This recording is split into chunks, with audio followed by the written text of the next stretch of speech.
for money-saving offers.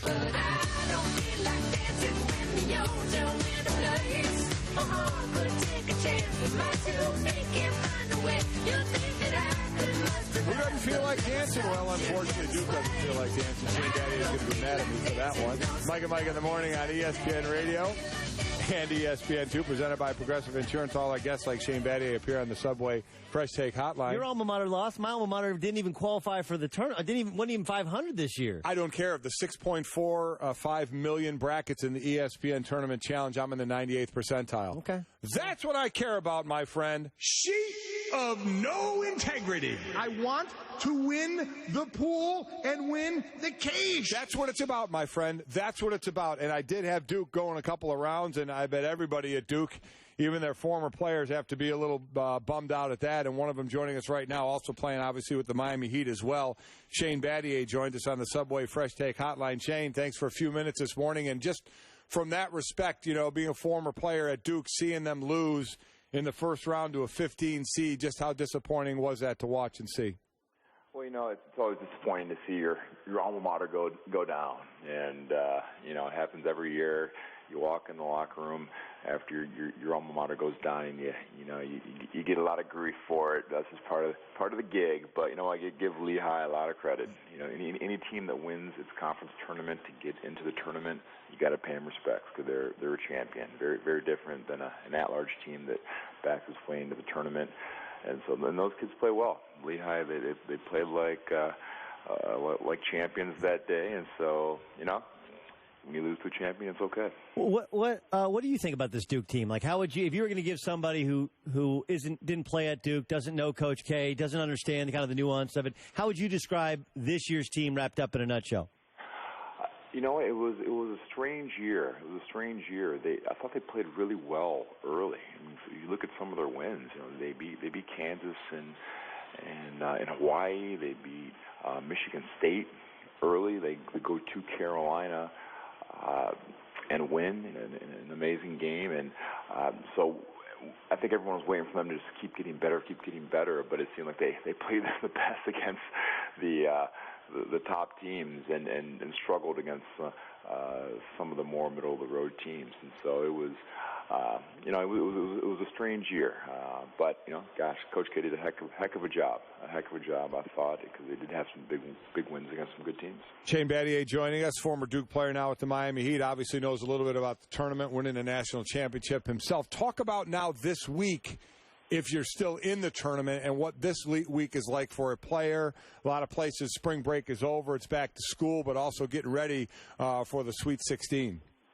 Well, at the big programs like the Kentuckys, the Michigan State, this is what you go to those schools for. You know, you're 2 games away for the Final Four. This is where you expected to be, and it's exciting. You know, for those other schools, and for like the Ohios and the Cincinnatis, what you have to guard against is everybody patting you on the back. And all of a sudden, you have a lot more fans in your classrooms. Your teachers the same stuff to you, patting you on the back. And it's tough to regain that focus if you're not expected to be in the Sweet 16. And so it's always interesting to see how teams respond in the Sweet 16 games when they have a little bit of unexpected success in the tournament. Speaking of respond, your Miami Heat, you guys responded yesterday with a win over the Orlando Magic, and everybody caught up in the tournament. Bigger freak-out factor, when Duke loses or when the Heat lose in terms of people freaking out? I would say Duke, because there's less games. In the NBA, unless you're on a schneid of 3 or 4 games, you tend to move on to the next game. When you lose in college, I mean, you know how much a loss in college affects everyone in the office, from the secretaries to the managers. Yeah, but how important was yesterday? How important was the Orlando game? They had beaten you before. Now Dwight Howard's staying there. Maybe he's staying there because he thinks he can win. How important is beating a team like Orlando to you guys? It's important. You always want to beat the playoff teams, especially in your conference. If nothing else, for psychological value, come playoff time. And if you lose to a team like we would have, if we would have lost yesterday to Orlando 3-1 in the season series, that gives them ammunition for the postseason. And you want to play well against the really good teams. It was a TV game, and so you always want to play well when you're on TV. Shane Battier joining us, former player at Duke, now with the Miami Heat, involved with the Naismith Award. We're going to get to that in a second. As far as, you joined all that went on with the Heat last year on the court and in that locker room, and then you join them this year. So I'm sure you've been around this game a long time. You may have had certain thoughts about what you were walking into in that locker room. What was it like when you walked into the locker room? Was it what you expected or different?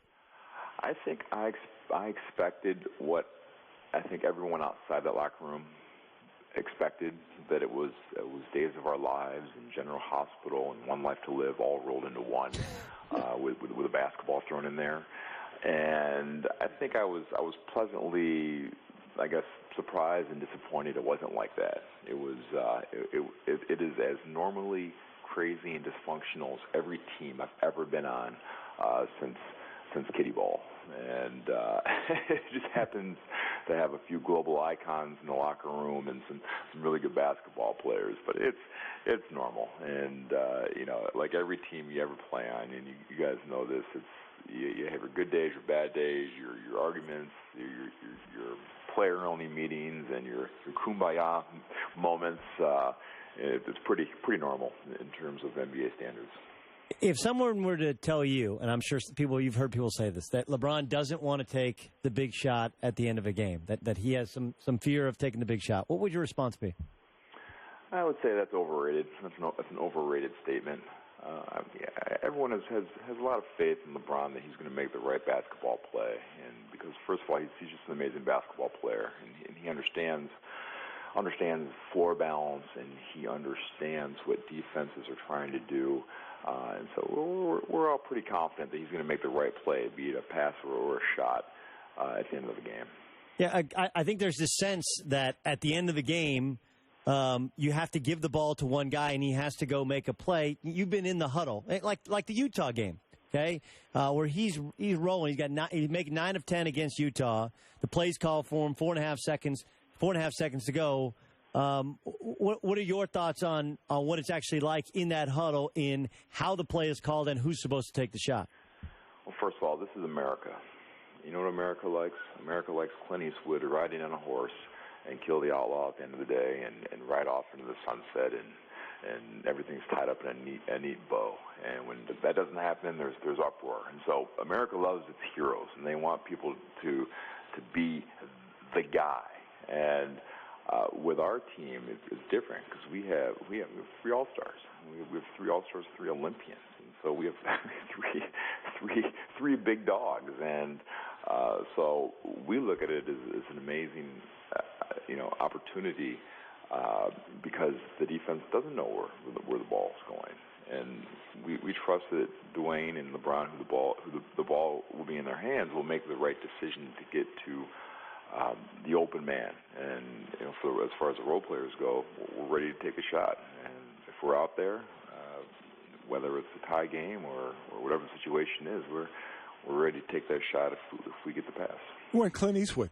You go Clint Eastwood, and everybody shuts up. How great is that? It's good. That's good stuff. That's why he also won the Naismith Award and National Championship when he was in college. I know you're involved with the Naismith Award and how AT&T allows fans to vote via wireless text messaging, which will account for 25% of the overall voting.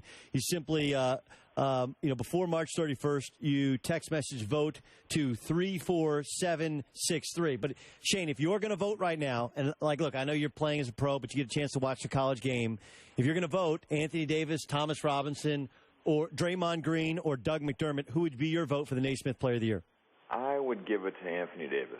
I just think Kentucky's the best team, and he impacts the game on both ends better than anybody right now. He's pretty darn good. I haven't seen a shot blocker like that in a long time. He's just a game changer, and it'll be interesting to see if he can push Kentucky over the top this year. All right, so again, fans can vote between now and 11:59 p.m. Eastern on Saturday, March 31st, as Doug mentions, by text messaging, vote to 34763. Shane, thanks a lot. Good luck the rest of the way with the Heat. All right, guys. Thank you.